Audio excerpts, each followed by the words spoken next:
I remember during my upbringing, probably more so in the teenagers and early 20s, maybe even, I've had this unconscious or subconscious thought that, or just belief in that I am not one of these guys who are fit and buff, you know. I just thought that, oh, they are that, I'm not.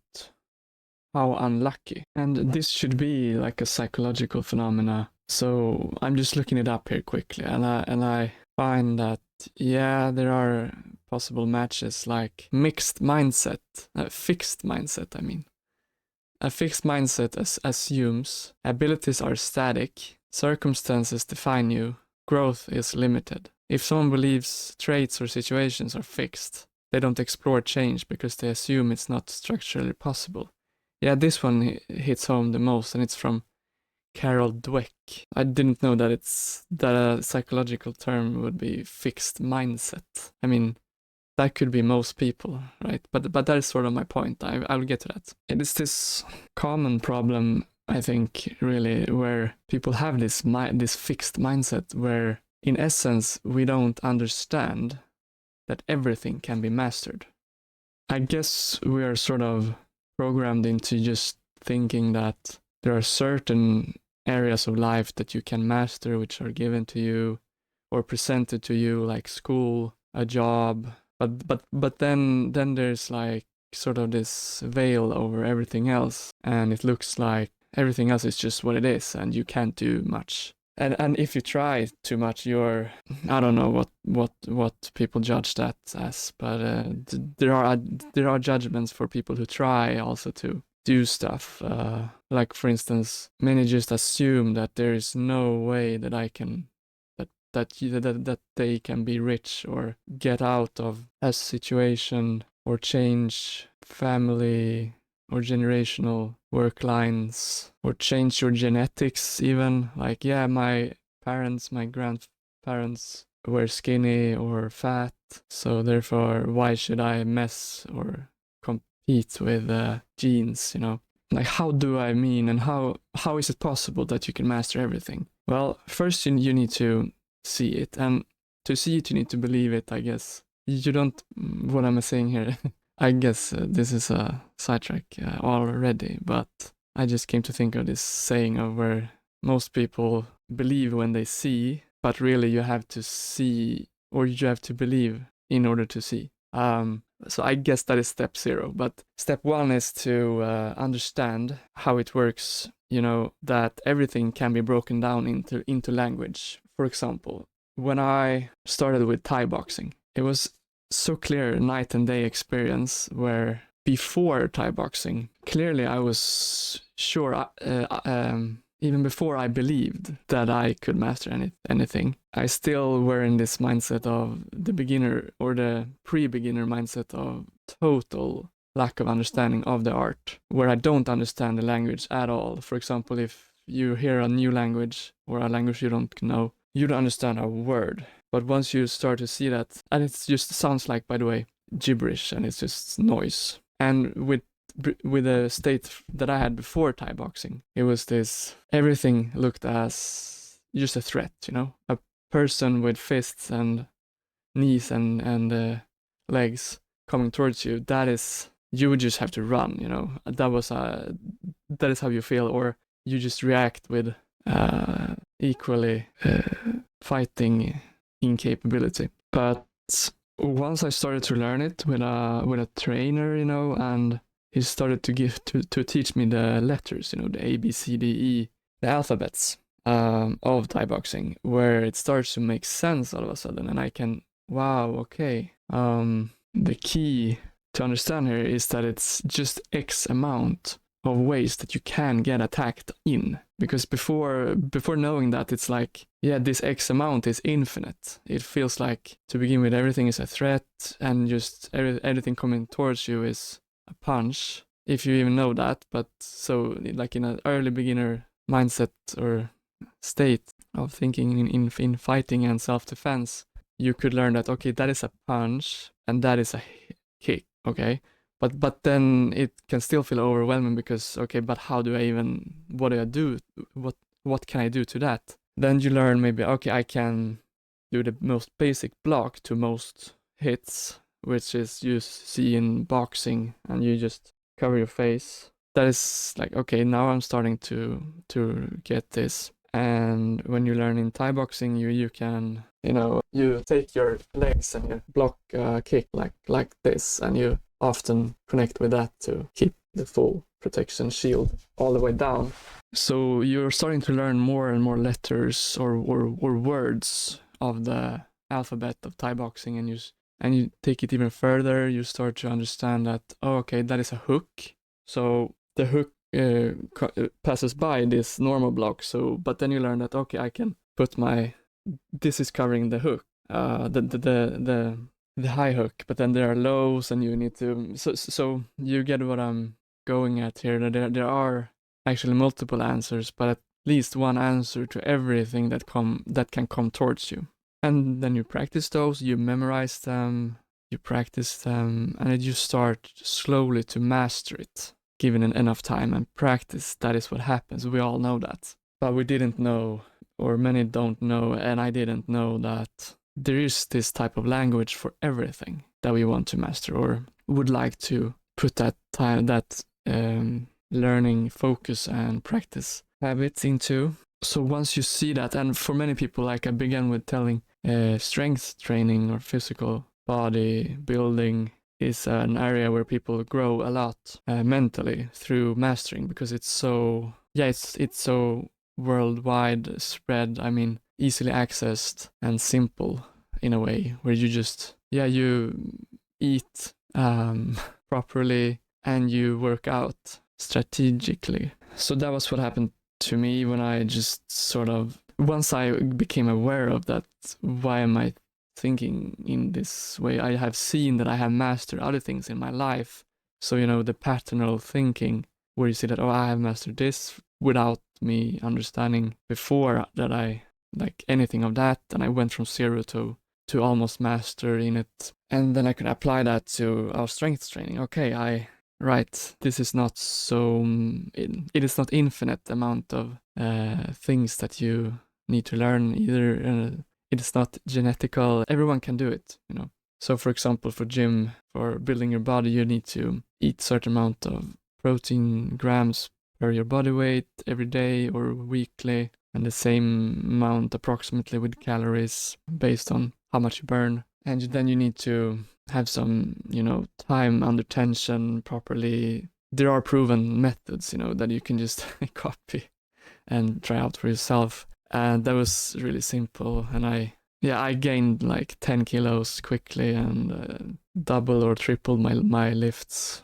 in a couple of months or years, But what I really want to talk about today is a realization from this pattern of that anything can be mastered, is that there are, especially one for this video, topic or area or skill that is overlooked, especially that I've learned recently that can be mastered too, and it is just passed by me because no one talks about it really, even though it's so essential, and that is emotional mastery. So me and my friend, we brainstormed yesterday a deeper dive into what mastery is. So maybe I will post that link to, if you are interested in just sort of philosophically going deep into the term of mastery itself. But just a quick reference to mastery, like the definition of it is in the dictionary to bring complete, it is possession of consummate skill, which is consummate is to bring completion or fruition, to conclude.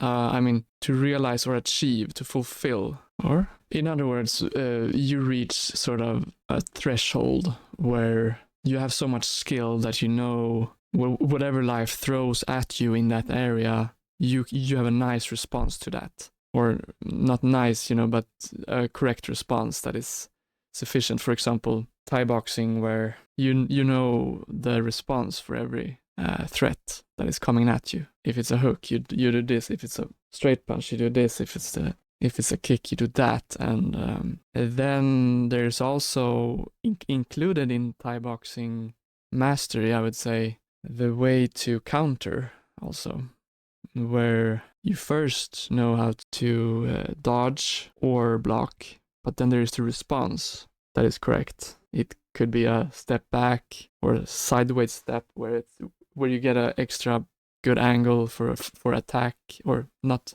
attack, but attack in that sense. Whereas in emotions, it's a quite good metaphor to an extent. Meanwhile, the big difference is where it is the opposite, actually, because in Thai boxing, it is actual threats, and you need to protect yourself from that, and even attack, in order to eliminate the threat entirely. But with emotions, it is sort of the complete opposite in that sense, where what makes it a threat really is when we see it as a threat, where what most people do who are not masters of it and who don't even know that you can master it, of course, but we see every emotion as bad, a threat, which is then going towards the similarities of the comparison with Thai boxing, as seeing that you have no idea of Thai boxing, but you know that, or you feel that, okay, everything that comes at me now, whether it's a punch or a kick, that is a threat. So I'm just gonna react to that, or by either fight, flight, or freeze, but in a reactive way instead of a responsive way. By like reactively fighting, you just swing, or in a flight, you just run and leave perhaps people you need to protect in danger, or freeze, you just can't do anything and you get punched. And the similarity with emotions right there is, like I said, where you just, in many cases, get reminded of trauma, even where panic comes in and mixes with other emotions, but you don't even know that it's called panic or trauma, so you think it's just still this bad thing and you just react. So with flight, fight, or freeze. And in the emotional case, that what that is, it's the fight is often the verbal fight, and the flight is often the where you sort of retreat and close yourself, isolate, suppress, and the freeze is similar, for example. So what I learned not so long ago is that there are only X amount of emotions that can come, that we can have, and people like to call them maybe slightly differently or group them differently, in just like different teachers in Thai boxing teach the same thing as a little slightly different, but there are common patterns and agreements that we can agree upon in the English language. And basically there are, if the Thai boxing has the punches, kicks, the knees and elbows, the emotions has the happiness family and the fear family, the sadness family and the anger family. And below all of these families, or inside, there are nuances that are wild for the one who reads them sometimes at first glance, because it's like, oh, all of these things connect to this family. For example, shame is in the anger family, anxiety is in the fear family, and depression is in the sadness family. But that we knew. But then there are nuances, like, or details that are sort of what all of the messages are. Like fear in itself is, for instance, so tied to intuition, and it's our guide that we can have with us all the time, in its like varying intensity, and knowing that there are various intensities to every emotion, and that the goal really isn't to avoid all of the emotions, but it really is to, what I like to call it, identify, read, and respond. Speaking with this Thai boxing references, where you sort of first identify, okay, what kind of hit is coming towards me? What is this hit called? What is this emotion called? And then you develop your emotional vocabulary, so that you know that the nuances of, like, okay, I'm frustrated.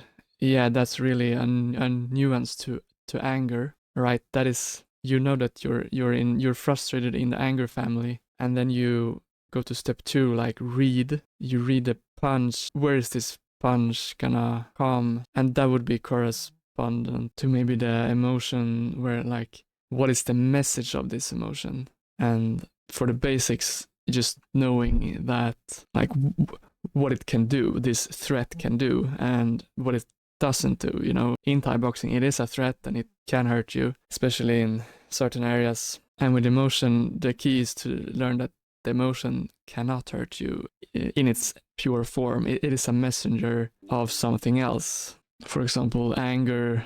One of the most important jobs of anger is to tell us that this is something that I want to protect. This is a boundary of mine or someone else that I want to help protect. Anger comes naturally when a boundary is threatened, and it shows what we value. And then we sort of, in order to be able to go to step 3 of responding instead of reacting, or I mean, instead of just staying in reacting, because reacting is natural. You just feel something, and you need to listen to that. But then to move it, to use that energy, which is things that I like a lot in my life, to be able to sort of take whatever comes, you know, in alchemy, and transform it into what it can be. So I call it the response step, where, okay, I know what this is, what I feel, I know what it isn't, and I know what it is, what it wants to tell me and help me with. Then how do I do this? So then there are like techniques, and that is correspondent to the counter in Thai boxing, where it's like, okay, I reacted good, I knew what this was, I reacted correctly, I stepped aside, but then I respond by going forward with my initiative. Whereas in this case of anger, and it is like practically how to set a boundary in its simplest form, that is just to say no, you know, to something. I don't like this, I don't want this.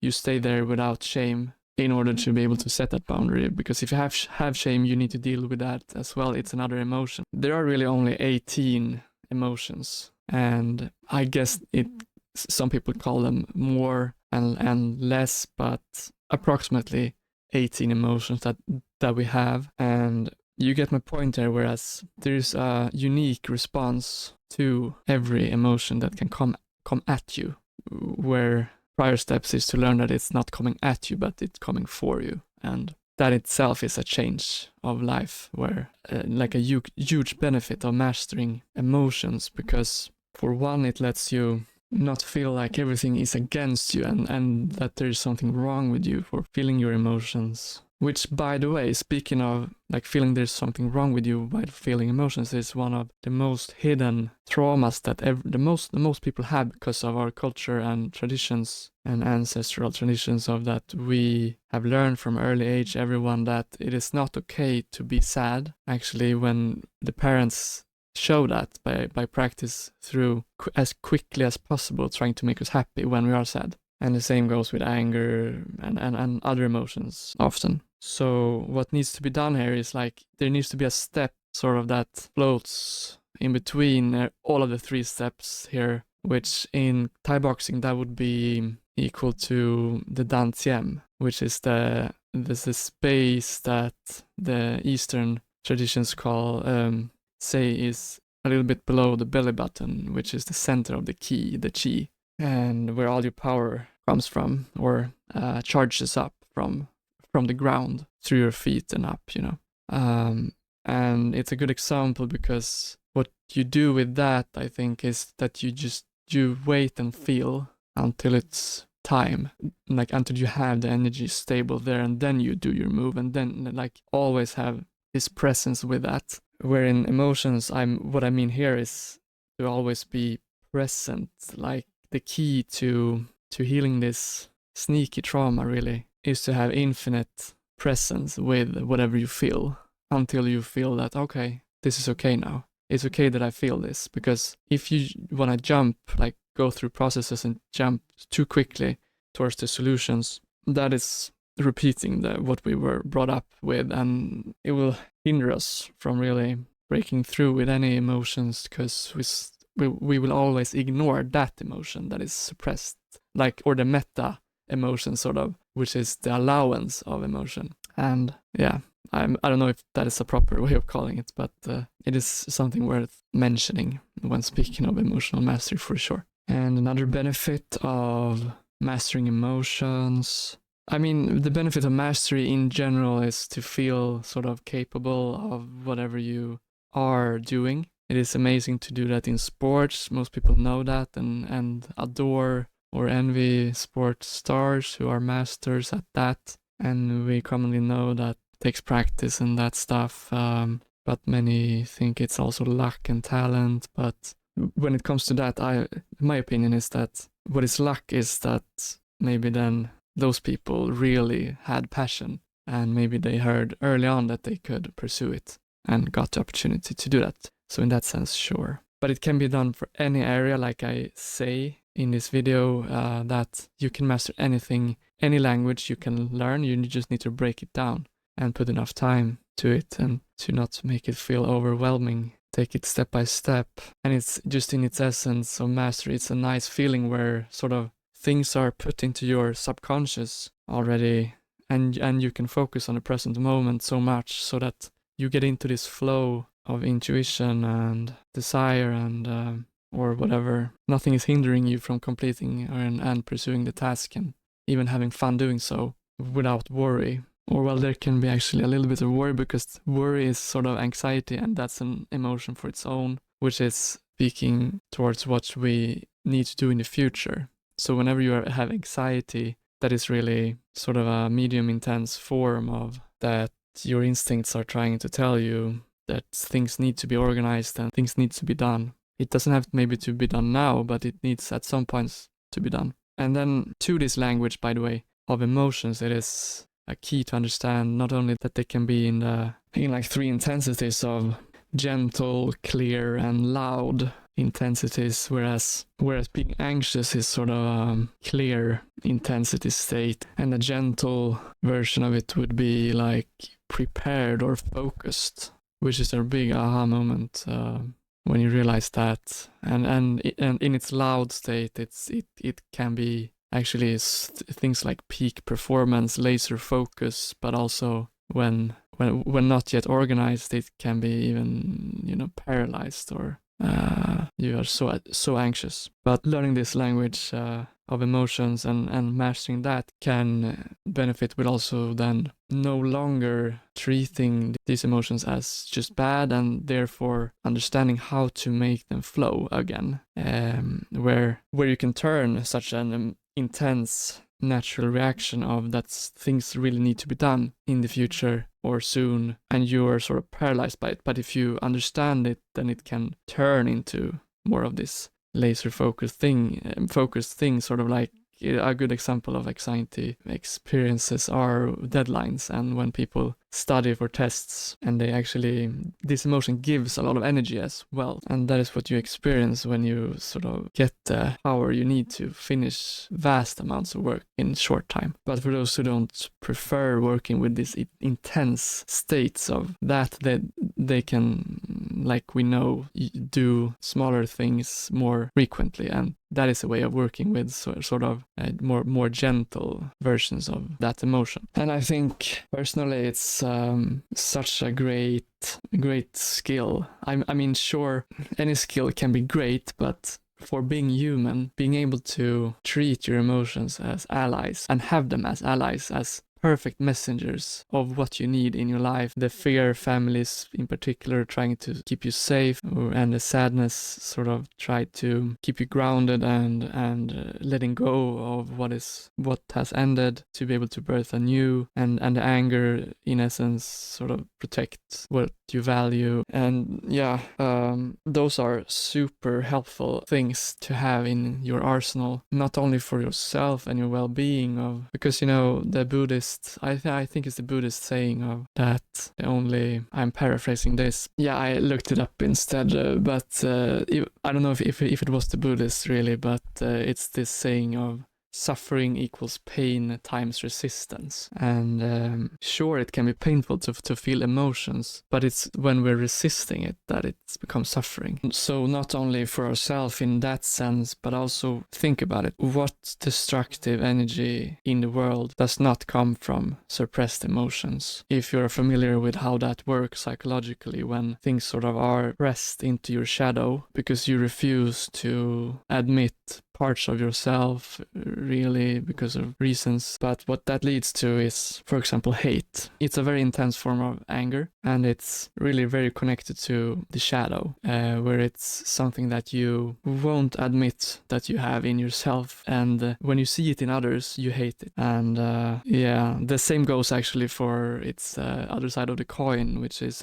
adoration, and that is also from the shadow, where it is something good that you won't admit in yourself, and therefore you adore that person that you see it in. But yeah, so from suppressed emotions, from not being able to understand it, hate grows, but also just these reactive ways of trying to get rid of your emotions. People go to all kinds of attacks to get free from their own poisons, spreading it to others. So it's really worthwhile to realize that it's something that you can learn to master emotions, and it is not that complicated when you understand it. Such is for every skill, that it's not that complicated once you learn it. So, and personal change that occurs after you master something is great. It's really great, like night and day, like I said, where, for example, after Thai boxing, I finally walked around with confidence in my body, sort of, when it comes to meeting strangers or walking past suspicious people, like I don't know, but you still need to be intelligent and still won't get delusional of that. You can take on people with weapons or plenty of people, but it's just this feeling that man against man, you can defend yourself. It's a nice grounding feeling that you just permanently get once you learn a new skill that way. And what has happened for me with emotions is that now I'm really not afraid anymore. I'm actually really hopeful, and hopeful is a nuance of the emotion of happiness. So, but it feels nice to having a response for every emotion. It's sort of so stimulating. Life becomes a flow in itself, because many times emotions occur more for some people than others, but that you can sort of have this inner conversation with yourself there, and even be able to express it to others easier. Your relationships get better with keeping healthier boundaries, inspiring that for others, and etc. So I guess there can be all kinds of excuses to not believing in that this can be mastered. I'm not feeling so much, or I can't simply be present, or I just lose it when I feel stuff. And yeah, but you need to see that it's everything towards mastery. You need to take super baby steps, and understanding that in the beginning you will suck. It's the same for an untrained fighter, that you don't even know how your body works. I mean, how can you possibly judge the whole art from the little that you know about it, or judge yourself for being a beginner? That is like what I like to say sometimes, is it's so silly when you judge someone for not knowing. It's like, how can you know what you don't know? That is such a unfeasible request. But yeah, anyways, just for even further patterning, I actually had this, maybe I've talked about this in this sense a little bit before in another video, but I connect it again, where this can be said about other awesome skills to master, like something like turning any situation into a heart-filled experience, which sounds too good to be true, and like, okay, that is for enlightened people or monks or stuff, but it's but there are techniques for that as well, but that's not the point of this video. But for example, when I say that, I mean in the sense of that in the Buddhist tradition, there are some areas where they teach this, and for example, the most powerful thing to realize is that compassion is something that is applied to suffering, which life is, it holds a lot of suffering, and will do so from time to time in both yourself and others, and there